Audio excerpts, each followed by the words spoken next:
কোনো দরিদ্র দেশের মানুষের স্বপ্ন থাকে উন্নত কোনো দেশে গিয়ে নিজের ভাগ্য বদলানো। এরকমই দুজন আফ্রিকান কিশোর কাউকে কিছু না বলে বাড়ি থেকে বেরিয়ে যায় ভাগ্য বদলানোর তাড়নায়। স্বপ্ন ইউরোপে গিয়ে নিজেদের ক্যারিয়ার গড়া। কিন্তু ইউরোপে যাওয়া কি এতই সহজ? পথে রয়েছে বিস্তীর্ণ সাহারা মরুভূমি, উত্তাল ভূমধ্য সাগর, পথে পড়ে আছে শয়ে শয়ে লাশ, যারা একই স্বপ্ন নিয়ে বাড়ি থেকে বের হয়ে আর ফিরে যেতে পারেনি। এরকম দুর্গম পথে কেমন হবে এই দুই কিশোরের যাত্রা? তারা কি নিজেদের লক্ষ্যে পৌঁছাতে পারবে? আসুন দেখে আসি টান টান উত্তেজনাপূর্ণ লো ক্যাপিটানো সিনেমার গল্পটি।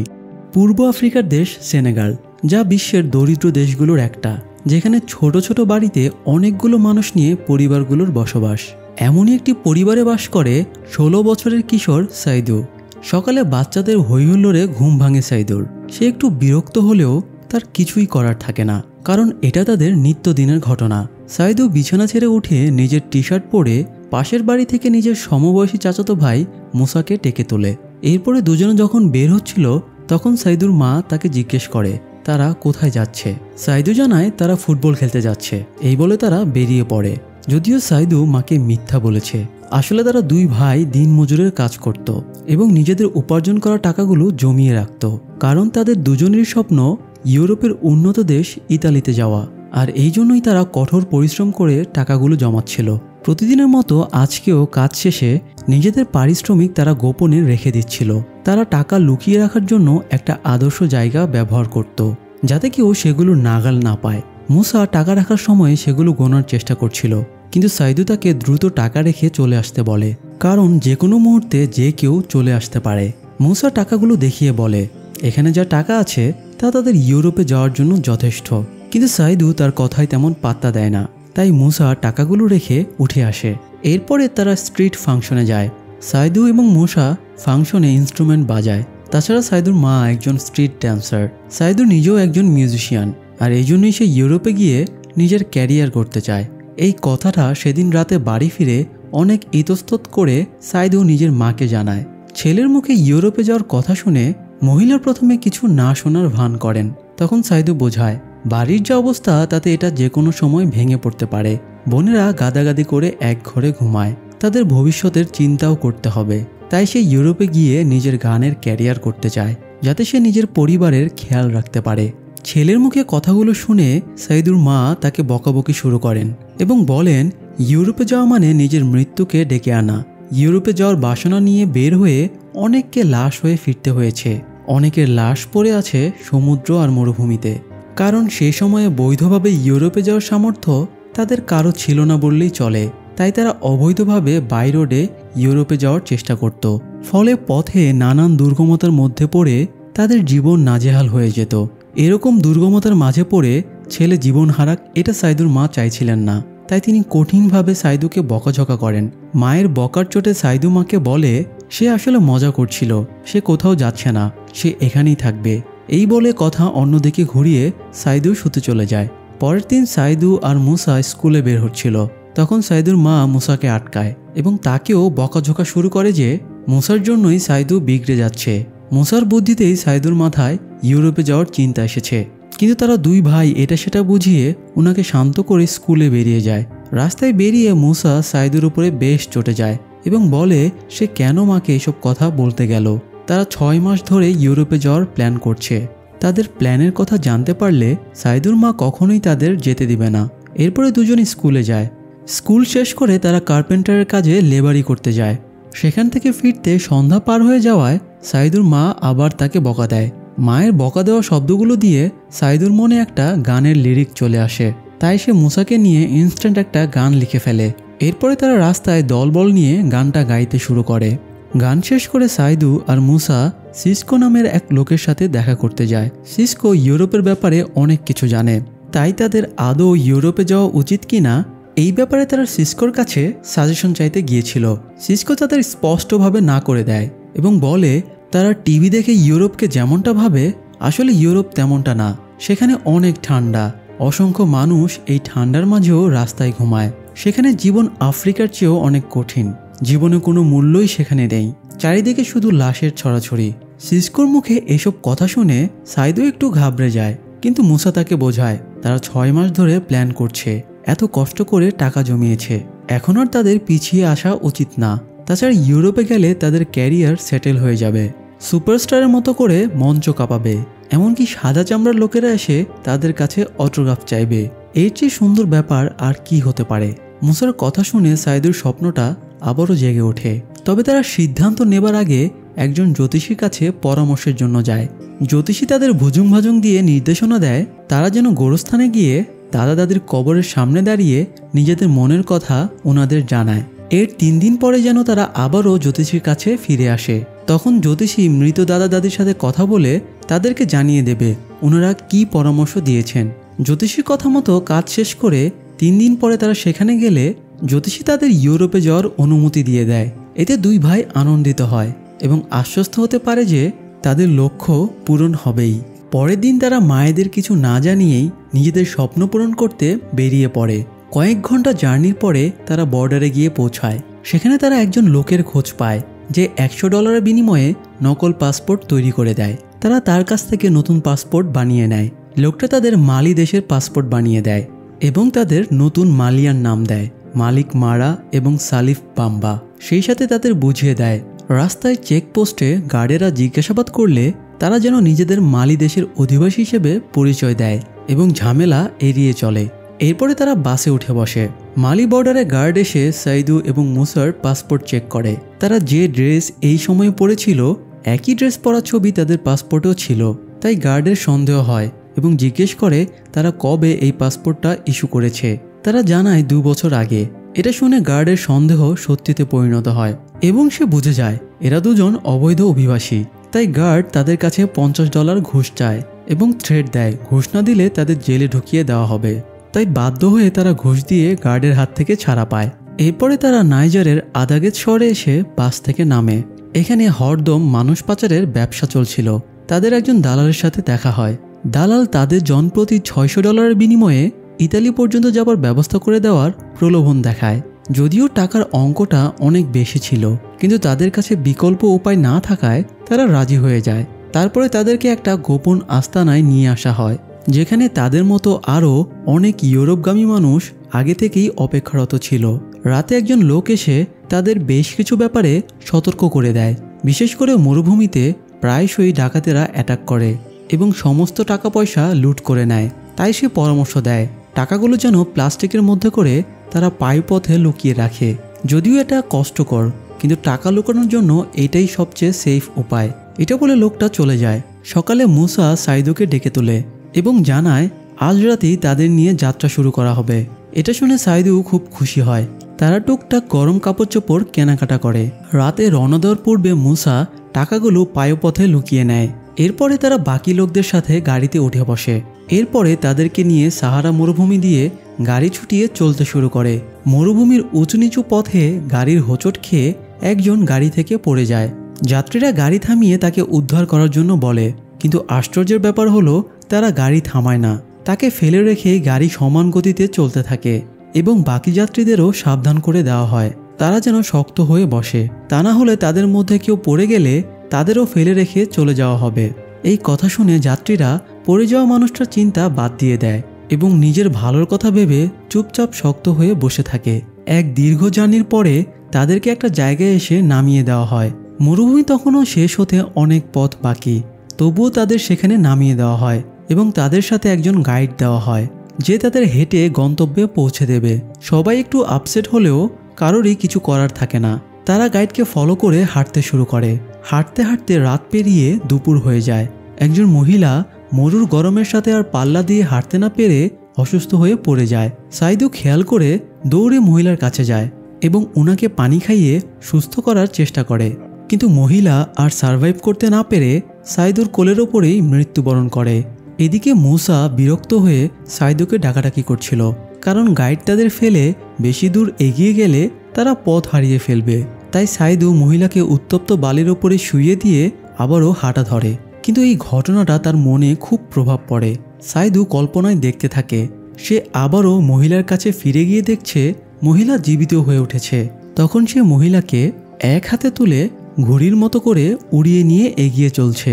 এই সময় মুসার ডাকে সাইদু কল্পনা থেকে বাস্তবে ফিরে আসে। এরপরে বাস্তবতাকে মেনে নিয়ে তারা আবারও হাঁটতে শুরু করে। হাঁটতে হাঁটতে রাত হয়ে যায়। রাতে একদল পুলিশ পরিচয় এসে তাদের উপরে হামলা চালায়। তারা যার কাছে যা ছিল সব ছিনিয়ে নেয়। যাদের কিছু পায় না তাদেরকে মারধর করে। এরপর সবাইকে একটা লিকুইড পান করায়, যাতে পায়ুপথে কেউ যদি কিছু লুকিয়ে রাখে তাহলে টয়লেটের সাথে তা বেরিয়ে আসবে। আর এটা করার ফলে মুসা তাদের কাছে ধরা পড়ে যায়। মুসার মতো আরও যারা এমন করেছিল, ডাকাতগুলো তাদের সবাইকে তাদের ভ্যানে উঠিয়ে নিয়ে চলে যায়। আর বাড়ি ছাড়ার পরে এই প্রথমবার মুসা আর সাইদু দুই ভাই একে অপরের কাছ থেকে আলাদা হয়ে যায়। সাইদু রিকোয়েস্ট করে তাকেও সাথে নিতে, কিন্তু তারা সাইদুকে সেখানে বাকি লোকগুলোর সাথে রেখে চলে যায়। সাইদু কিছুক্ষণ হতভম্ব হয়ে দাঁড়িয়ে থাকে, তারপরে আবারও হাঁটা ধরে। দীর্ঘক্ষণ হাঁটার পরে তারা একটা কাভার্ড ভ্যানের কাছে পৌঁছায়। তারা কিছু না বুঝেই সে কাভার্ড ভ্যানে উঠে পড়ে। তারা ভেবেছিল এই গাড়িটি তাদের গন্তব্যে পৌঁছে দেবে, কিন্তু গাড়িটা তাদের লিবিয়ার সাভা নামক জায়গায় নিয়ে আসে এবং একটা গোপন আস্তানায় ঢুকিয়ে নেয়। সেখানে গার্ডের দায়িত্বে থাকা লোকগুলো তাদের দেশের নাম জিজ্ঞেস করে এবং বিভিন্ন গ্রুপে ভাগ করে দেয়। বেশ কিছুটা সময় কেটে যাওয়ার পরে গ্রুপিং শেষ হলে বিভিন্ন গ্রুপের কাছে একজন করে দোভাষী গিয়ে জানায় এটা একটা কারাগার, আর তারা এখন লিবিয়া মাফিয়ার কাছে বন্দী। তারা এখন একটা শর্তেই মুক্তি পাবে, আর তা হলো তারা যদি বাড়িতে ফোন করে মুক্তিপণের টাকার ব্যবস্থা করে তবে তাদেরকে ছেড়ে দেওয়া হবে, তা না হলে তাদের লিবিয়ার মাফিয়ারা মেরে ফেলবে। মাফিয়াদের কথা আর কাজে যে কতটা মিল আছে তা তারা একটু পরেই বুঝে যায়। সাইদু সহ কয়েকজনকে টর্চার রুমে নিয়ে যাওয়া হয়। সেখানে তারা দেখতে পায় মাফিয়ারা কয়েকজন বন্দির গায়ে গরম সীসা ঢেলে অত্যাচার করছে। এক পর্যায়ে অত্যাচার সহ্য করতে না পেরে তারা মারা যায়। তখন মাফিয়ারা তাদেরকে লাশগুলো দেখিয়ে বলে এই মুহূর্তে তারা যদি বাড়ির ফোন নম্বর না দেয় তবে তাদেরও একই ব্যবস্থা করা হবে। ভয়ে কয়েকজন তাদের বাড়ির নম্বর মাফিয়াদের দিয়ে দেয়, কিন্তু সাইদু সহ আরও অনেকের কাছেই বাড়ির ফোন নম্বর ছিল না বা তাদের বাড়িতে ফোন ছিল না। তাই তাদেরকে মাফিয়ারা আরেকটা টর্চার সেলে নিয়ে যায় এবং ঝুলিয়ে রেখে ব্যাপক মারধর করে। সারা রাত টর্চার করার পরে সবাইকে গাদাগাদি করে এক রুমে বসিয়ে রাখা হয়। মারধর খেয়ে সাইদুর নাজেহাল অবস্থা হয়ে যায়। সে কল্পনায় দেখতে থাকে একজন ফেরেশতা তাকে সাহায্য করার জন্য এসেছে। সাইদু ফেরেশতাকে জানায় সে তার মায়ের সাথে একবার দেখা করতে চায়। দেখা করে সে তার মায়ের কাছে ক্ষমা চাইবে। এটা শুনে ফেরেশতা তাকে একজন পরীর হাতে তুলে দেয়। পরী সাইদুকে পথ দেখিয়ে সাইদুর মায়ের কাছে নিয়ে যায়। সাইদু মায়ের ঘরের দরজায় দাঁড়িয়ে মাকে ডাকতে থাকে, এমনকি সে কল্পনার মতো বাস্তবেও মা মা করে ডাকতে থাকে। সাইদুর এই অবস্থা দেখে তার পাশে বসে থাকা মার্টিন নামার একজন লোক তাকে আগলে নেয় এবং পানি খাইয়ে তাকে শান্ত করার চেষ্টা করে। সকালে মাফিয়াদের কয়েকজন এসে তাদের জিজ্ঞেস করে তাদের মধ্যে কাঠমিস্ত্রি কারা আছে। কয়েকজন হাত উঠালে মাফিয়ারা তাদের সরিয়ে নিয়ে যায়। এরপর জিজ্ঞেস করে তাদের মধ্যে রাজমিস্ত্রি কারা আছে। তখন মার্টিন হাত তোলে এবং সাইদুর হাতটাও তুলে ধরে। এরপরে তাদেরকে বাইরে নিয়ে গিয়ে লাইন ধরে দাঁড় করিয়ে দেওয়া হয়। আসলে তাদেরকে দাস হিসেবে বিক্রির জন্যই এভাবে দাঁড় করানো হয়েছে। একজন লোক সবার মধ্য থেকে মার্টিনকে পছন্দ করে এবং তাকে কিনে নেয়। এ সময় মার্টিন বলে ওঠে সাইদু তার সাথে আছে, তারা একসাথে কাজ করে। তাই লোকটা সাইদুকেও মার্টিনের সাথে কিনে নেয়। লোকটা মার্টিন আর সাইদুকে একটা বাড়িতে নিয়ে যায় এবং বলে তাদের বাড়ির চারিদিকে একটা শক্তপোক্ত দেয়াল বানাতে হবে। তবে কাজ শুরুর আগে লোকটা তাদের ভালো খাবার এবং ঘুমানোর সুযোগ করে দেয়। খাওয়া শেষ করে রেস্ট নিয়ে দুজনে কাজ শুরু করে। বেশ কয়েকদিন কেটে যাবার পরে তারা পারফেক্টভাবে দেয়াল বানিয়ে ফেলে। তখন সেই লোকটা এসে মার্টিনকে একটা ঝর্ণার ফটো দেখিয়ে বলে তাদের মনিব এইরকম ঝর্ণা বানাতে চায়। মার্টিন ফটো দেখে বলে সে এর চেয়ে আরও ভালো ঝর্ণা বানিয়ে দিতে পারবে। মার্টিনের কথায় লোকটা আশ্বস্ত হয়ে বলে তারা যদি পারফেক্টলি কাজটা শেষ করতে পারে তাহলে মনিব তাদের মুক্ত করে দেবে। লোকটার কথা শুনে মার্টিন আর সাইদু পুরোদমে কাজ শুরু করে এবং কয়েকদিনের মধ্যেই খুব সুন্দর একটা ঝর্ণা বানিয়ে ফেলে। কাজ শেষ হলে প্রধান মনিব সেটা দেখতে আসে এবং তাদের কাজে সন্তুষ্ট হয়ে দুজনকেই মুক্ত করে দেয়। মুক্তি পেয়ে দুজনে লিবিয়ার ত্রিপলি শহরে চলে যায়। সেখানে গিয়ে সাইদু মুসাকে খুঁজে বেড়াতে থাকে। জনে জনে জিজ্ঞেস করে বেড়ায় তারা মুসা নামের কোনো সেনেগালিজকে চেনে কিনা। মার্টিন একজন ছেলেকে খুঁজে পায় যে সাইদুকে পাশের একটা সেনেগাল সম্প্রদায়ের কথা জানায়, যেখানে হয়তো মুসা থাকলেও থাকতে পারে। কথাটা শুনে সাইদুর চোখ মুখ উজ্জ্বল হয়ে ওঠে। সাইদু সেই সম্প্রদায়ের কাছে যাবে এমন সময় মার্টিন জানায় সে আর এখানে থাকতে পারবে না, তাকে ইতালির জন্য রওনা দিতে হবে।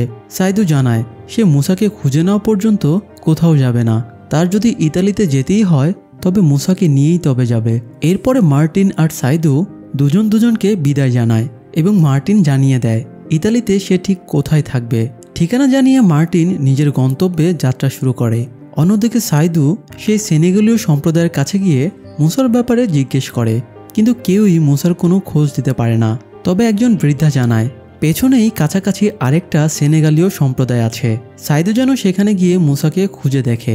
সাইদু সেখানে যাচ্ছিল, তখন এই সম্প্রদায়ের প্রধান সাইদুকে জানায় সে যদি মুসাকে খুঁজে না পায় তবে এখানে সে চাইলে বসবাস করতে পারে, তারা সাইদুকে আশ্রয় দেবে।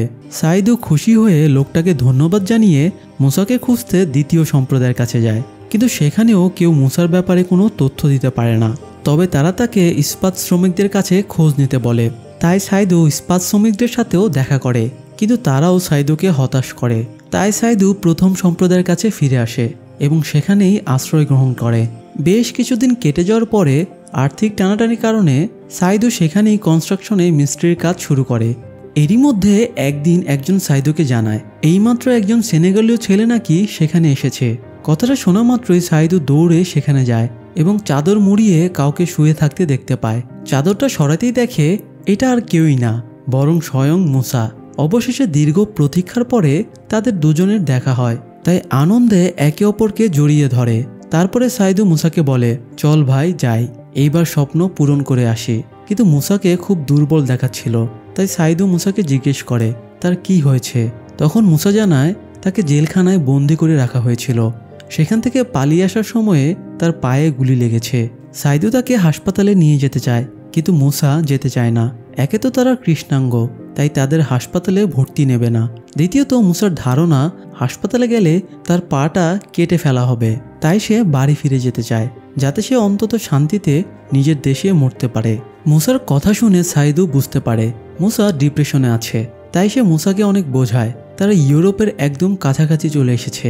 স্বপ্ন পূরণ হওয়া থেকে তারা আর কয়েক কদম দূরে, তাই এখন আর তাদের ফিরে যাওয়ার কোনো প্রশ্নই আসে না। মুসাকে বোঝানোর পরে সে একটু শান্ত হয়। তখন সাইদু মুসাকে তার একজন বন্ধুর কাছে নিয়ে আসে, যে একজন হাতুড়ে ডাক্তার।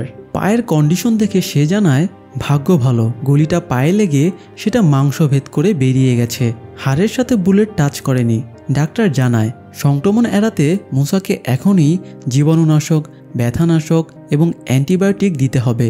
কিন্তু এখানে কোনো ফার্মেসি কৃষ্ণাঙ্গদের কাছে ওষুধ বিক্রি করবে না, তাই ডাক্তার সাইদুকে সামির নামের একজনের কাছে যেতে বলে, যে পেশায় একজন নাপিত, কিন্তু সে সেলুনের আড়ালে ওষুধেরও ব্যবসা করে। সাইদু সামিরকে খুঁজে বের করে এবং তার কাছ থেকে ওষুধ কিনে আনে। তারপরে মুসার পায়ে ভালোভাবে ব্যান্ডেজ করে দেওয়া হয়। সাইদু যথাসম্ভব মুসার কেয়ার করতে থাকে, যাতে সে দ্রুত সুস্থ হয়ে ওঠে এবং দুজনে ইউরোপের উদ্দেশ্যে বেরিয়ে পড়তে পারে। কিন্তু কয়েকদিন পরে ডাক্তার সাইদুকে জানায় মুসার পায়ের কন্ডিশন খারাপের দিকে যাচ্ছে। সে তার সাধ্যমতো চেষ্টা করেছে, কিন্তু মুসার পায়ে একটা অপারেশন করা জরুরি। দিন দশকের মধ্যে অপারেশন করতে না পারলে তার পাটা কেটে ফেলা লাগতে পারে, এমনকি তার জীবনও বিপন্ন হতে পারে। এসব শুনে সাইদু খুব চিন্তায় পড়ে যায়, কারণ এখানে তাদেরকে হাসপাতালে কোনোভাবে ভর্তি নেওয়া হবে না। তাই সাইদু বিকল্প উপায় ভেবে বের করে। সে সিদ্ধান্ত নেয় সে ইতালিতে গিয়ে মুসার পায়ের চিকিৎসা করাবে। তাই সে একদল চোরাকারবারির সাথে দেখা করে, যারা সমুদ্র পথ দিয়ে ইতালিতে মানুষ পাচার করে। সাইদু নিজের জমানো টাকাগুলো তাদের লিডারকে দিয়ে দেয়, কিন্তু টাকাগুলো দুজনের জন্য যথেষ্ট ছিল না। তাই লিডার টাকাগুলো ফেরত দিয়ে জানিয়ে দেয় এই টাকা দিয়ে শুধু একজনই যেতে পারবে। সাইদু লিডারকে বারবার রিকোয়েস্ট করতে থাকে, তাই লিডার তাকে একটা অফার দেয়, সাইদু যদি জাহাজ চালানোর দায়িত্ব নেয় তাহলে তারা দুজনকে যাওয়ার ব্যবস্থা করে দেবে। সাইদু জানায় সে জাহাজ চালানো জানে না। তখন লিডার জানায় সে তাকে জাহাজ চালানো শিখিয়ে দেবে। কাজটা খুব সহজ, তাকে শুধু হুইল ধরে রাখতে হবে আর জাহাজ নিজের গতিতেই চলতে থাকবে। আর এতে মাত্র একদিনের মধ্যেই তারা ইতালিতে পৌঁছে যেতে পারবে। আসলে চোরাকারবারির দলটা নিজেরা ঝামেলা এড়িয়ে চলতে চাইছিল, তাই তারা জাহাজের দায়িত্ব অন্য কাউকে দিতে চাইছিল, যাতে পুলিশ ধরলে তারা যেন কোনো সমস্যায় ফেঁসে না যায়। আর এই ফাঁদেই সাইদু পা দিয়ে ফেলে। সে লিডারের প্রস্তাবে রাজি হয়ে যায়। এরপরে আস্তানায় ফিরে গিয়ে সাইদু মুসাকে সব ঘটনা খুলে বলে। তারপর জামাকাপড় গুছিয়ে তাকে নিয়ে লিবিয়ার জোয়ারা নামক জায়গায় আসে। সেখানে একটা জাহাজ সমুদ্রের ধারে ভেড়ানো ছিল। তারা জাহাজে উঠে বসে। জাহাজে তাদের মতো আরও অসংখ্য লোকও ছিল। সাইদু তাদের মাঝে মুসাকে বসিয়ে দিয়ে লিডারের সাথে বের হয়। লিডার আরেকটা জাহাজে সাইদুকে নিয়ে গিয়ে তাকে বিস্তারিতভাবে শিখিয়ে দেয় কিভাবে জাহাজ চালনা করতে হয়। সব শিখে ফিরে আসার পরে সাইদু যখন জাহাজের মানুষগুলোর সাথে বসেছিল তখন বেশ ঘাবড়ে যায়। এতগুলো মানুষের জীবনের রিস্ক সে নিতে পারবে না।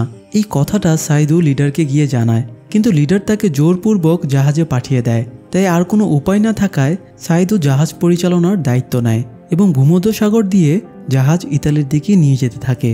ঘন্টা 5 জাহাজ চালানোর পরে সাইদু দূরে ঝকমকে আলো দেখতে পেয়ে মুসাকে জানায় তারা হয়তো ইতালিতে পৌঁছে গিয়েছে। কিন্তু কাছাকাছি যাওয়ার পরে তাদের ভুল ভাঙে এবং বুঝতে পারে এটা কোনো শোধনাগার। তাই সাইদু আবারও উত্তরের দিকে জাহাজ চালাতে শুরু করে। কিন্তু কিছুক্ষণ পরে আরেক বিপত্তি বেঁধে যায়। জাহাজে একজন প্রেগনেন্ট মহিলা ছিল যার প্রসব বেদনা শুরু হয়েছিল। মহিলার প্রচুর ব্লিডিং হচ্ছিল। তাই সাইদু জাহাজ থামিয়ে দেয়, কারণ জাহাজ চললে সেটার ধাক্কায় মহিলার আরও বেশি কষ্ট হচ্ছিল। সাইদু লিডারের দেওয়া স্যাটেলাইট ফোন থেকে ইমার্জেন্সি হটলাইনে ফোন করে। সেখান থেকে জানানো হয় কোস্টগার্ডের সাথে কথা বলে তাদের জন্য দ্রুত সাহায্য পাঠানো হবে। কিন্তু কয়েক ঘন্টা পার হয়ে গেলেও কোনো সাহায্য এসে না পৌঁছানোতে সাইদু আবারও হটলাইনে যোগাযোগ করে। এবার অপারেটর জানায় সাইদুদের জাহাজ মাল্টা আর ইতালির মাঝামাঝি রয়েছে, তাই কোনো দেশই তাদের জন্য সাহায্য নিয়ে যেতে পারছে না। এটা শুনে সাইদু বুঝতে পারে সে কারো কাছেই সাহায্য পাবে না। তাই সে অপারেটরকে জানিয়ে দেয় তার কারো সাহায্যর প্রয়োজন নেই, সে নিজেই একটা ব্যবস্থা করবে। তারপরে অক্ষতভাবে সহি সালামতে সবাইকে ইতালিতে পৌঁছে দেবে। এই বলে সাইদু আবারও জাহাজ চালিয়ে দেয়। অনেকক্ষণ জাহাজ চালানোর পরে হঠাৎ একজন এসে সাইদুকে জানায় ইঞ্জিন রুমে অনেক অসুস্থ মানুষ রয়েছে। কথাটা শুনে সাইদু আতকে ওঠে, বলে বলদগুলো ইঞ্জিন রুমে কি করছে। সাইদু মুসাকে জাহাজের দায়িত্ব দিয়ে ইঞ্জিন রুমে ঢোকে এবং সবাইকে এক এক করে বাইরে বের করে আনে। ইঞ্জিন রুমের গরমে তাদের অবস্থা কাহিল হয়ে গিয়েছিল। পানি খাইয়ে পানির ঝাপটা দিয়ে সে তাদের স্টেবল করার চেষ্টা করে, কিন্তু ততক্ষণে অন্যদের মধ্যেও অনেক শোরগোল শুরু হয়ে যায়। তাদের সামলাতে না পেরে সাইদু এক পর্যায়ে সবাইকে ধমক দিয়ে বলে আপনারা হতাশ হবেন না, আল্লাহ আমাদের সাথে আছেন, আপনারা কেউ মরবেন না, ভরসা রাখুন। সাইদু গর্ভবতী মহিলাটিকেও অনুপ্রেরণা দেয় যে তার কিছুই হবে না, সে তাকেও জীবিত ইতালিতে নিয়ে যাবে। অবশেষে সবাইকে সাইদু শান্ত করে আবারও জাহাজ চালাতে ফিরে আসে। অনেকক্ষণ জাহাজ চালানোর পরে হঠাৎ সাইদুর চোখ মুখ ঝকঝক করে ওঠে। সে অবশেষে উপকূল দেখতে পেয়েছে। সে মুসাকেও ডেকে তোলে এবং জানায় তারা উপকূলের কাছে পৌঁছে গিয়েছে। দীর্ঘ জার্নির পরে ইতালির সিসিলি উপকূলে এসে সবার মাঝে আনন্দের বাঁধ ভেঙে পড়ে। এই সময় আকাশেও একটা বিমান চক্কর দিতে শুরু করে। সাইদু ধারণা করে নেয় ইতালির কোস্টগার্ডেরা তাদের সাহায্য করার জন্য এসেছে। অন্যদিকে মহিলাটিও ততক্ষণে একটা নবজাতকের জন্ম দিয়ে ফেলেছে। সাইদু জাহাজের সবচেয়ে উঁচুতে দাঁড়িয়ে বিমানের দিকে হাত নেড়ে বলে আমিই ক্যাপ্টেন, হ্যাঁ আমিই পেরেছি, আমি সবাইকে বাঁচিয়ে নিয়ে এসেছি। কথাগুলো সাইদু বারংবার চিৎকার করে বলতে থাকে এবং স্বপ্ন পূরণের আনন্দ সূর্যরশ্মির মতো তার চোখ মুখ ফুটে বেরিয়ে আসতে থাকে। আর এক নতুন জীবনের সূচনা ঘটিয়ে মুভিটি এখানেই শেষ হয়ে যায়। দর্শক, লক্ষ্য যদি অটুট থাকে তাহলে কোনো দুর্গমতাই তাকে রুখতে পারে না। তাই স্বপ্নের সাথে লক্ষ্য স্থির থাকাটাও জরুরি। সবার স্বপ্ন পূরণ হোক, এই কামনা নিয়ে আজকের মতো শেষ করছি। দেখা হবে পরের কোনো আয়োজনে। ততক্ষণ ভালো থাকুন। ধন্যবাদ।